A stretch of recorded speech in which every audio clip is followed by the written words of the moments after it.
kita bahwa di dalam domba itu ada keberkahan. Artinya apa? Tadi saya menyampaikan bahwa kita ini kan mencari keberkahan, mencari ketenangan. Nah, ini sudah dijelaskan sama Rasul itu, langsung dari lisan Rasulullah bahwa dalam domba itu ada keberkahan. Ya udah, nggak usah mikir, kita ambil aja gitu. Namanya keberkahan itu dampaknya kan luar biasa. Bisa jadi dampaknya pertama di diri kita, di keluarga kita, di anak kita, di teman-teman kita. Dan alhamdulillah di domba ini saya merasakan betul bagaimana dampaknya itu.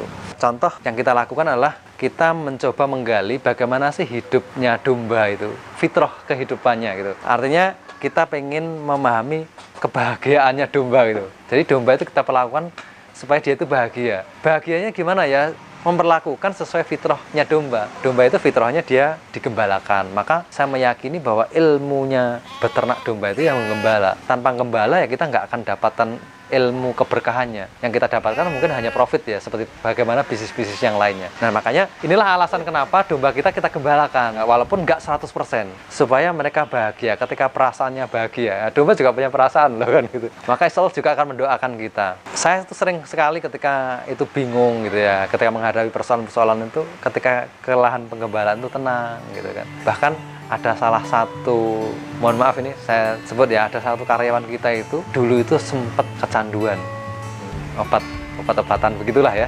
Ketika dia tinggal di kandang domba itu selesai gitu, sembuh sendiri gitu.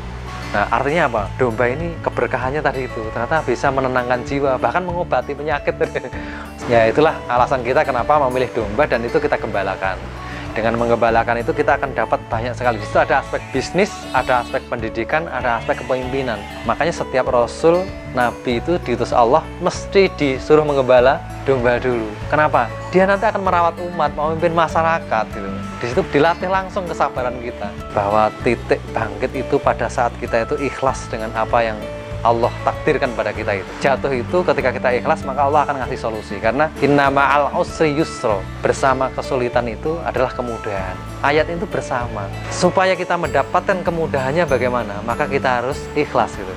Sarannya itu, ikhlas bahwa ya Allah saya ikhlas, saya terima musibah ini. Walaupun sampai saat itu susah makan, jatuh bangun gitu, sampai terbelit hutang gitu. Tapi ketika kita itu nerima dan kita ambil pelajarannya, Allah ngasih solusi.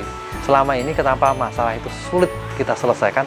Karena kita pikirkan terus kan gitu, kita cari solusinya, tapi kita tidak kembalikan pada Allah gitu. Padahal yang memberikan megang solusi ini kan Allah gitu. Saya memahami begini, hari ini itu kan buah dari masa lalu, hari esok itu adalah buah dari sekarang. Makanya kalau kita pengen enak di masa yang akan datang, maka hari ini harus kita perbaiki. Titik baliknya itu, kalau kita pengen hari ini enak, berarti masa lalu yang kita tanam itu harus baik. Kalau misalkan hari ini ada yang nggak enak, berarti ada yang gak baik dengan masa lalu kita. Dan itulah yang kita evaluasi. Kita banyak bertobat kepada Allah, minta ampunan kepada Allah, insya Allah akan diselesaikan masalah-masalah kita. Dan jangan lupa ketika kita mampu bangkit, ya kita harus tadi itu memberikan inspirasi pada yang lain, apapun itu, termasuk ternak tadi kita sampaikan. Kenapa? Ini ada potensi yang luar biasa yang harus kita sampaikan.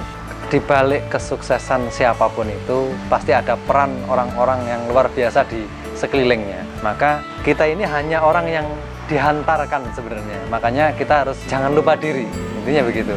Jangan lupa masa lalu kita, jangan lupa dari mana kita berasal. Ketika kita pada titik sukses apa yang kita cita-citakan, maka ada hal yang harus kita ingat dan harus tetap kita muliakan, yaitu orang-orang yang berperan menghantarkan kita pada titik kesuksesan ini.